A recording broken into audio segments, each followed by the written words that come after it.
Iran के राष्ट्रपति को हमारा रिकॉर्ड है, हमने कभी इस तरह की धमकी देते हुए नहीं सुना जिस तरह की ईरान के राष्ट्रपति ने दी है। धमकी IRGC देती है, दूसरे नेता देते हैं, लेकिन ये रही ईरान के राष्ट्रपति की धमकी। ध्यान से समझ लीजिए दोस्तों, क्योंकि लेबनान पर हमले जारी हैं, तो ईरान के राष्ट्रपति पेजेश्कियान ने कहा कि लगातार रिपीटेड एग्रेशन जो ज़ियोनिस्ट दिखा रहे हैं लेबनान में, और इससे सीधा वायलेशन हो रहा है हमारे सीज फायर का, और जो हमारी डील है सीज फायर है, इशारा हो रहा है ये कि लगातार उसको ख़त्म करने की कोशिश की जा रही है। उन्होंने आगे कहा कि अगर यही सब चलता रहा तो बातचीत पूरी तरह से फेल हो जाएगी। हमारे हाथ ट्रिगर पर हैं, ये लाइन खतरनाक है, हमारे हाथ ट्रिगर पर हैं और ईरान कभी भी लेबनान के भाई बहनों को अकेला नहीं छोड़ेगा।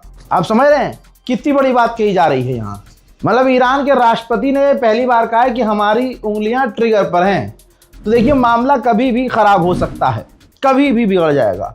अब आपको बता दूं कि जब तक सीज फायर है तब तक के लिए स्ट्रेट ऑफ हॉर्मुज़ ईरान ने लिमिटेड कर दिया है, क्योंकि इजराइल हमला कर रहा है तो हर दिन उसने 15 जहाज स्ट्रेट ऑफ हॉर्मुज़ से जाने की परमिशन दी है। सिर्फ 15 जहाज लिमिट कर दिया है उसने। हालांकि हम तो ये सोच रहे थे लिमिट ही क्यों कर रहे हो, आप पूरी तरह से ब्लॉक करो पहले की तरह, जब तक इजराइल हमले लेबनान पर बंद ना करे।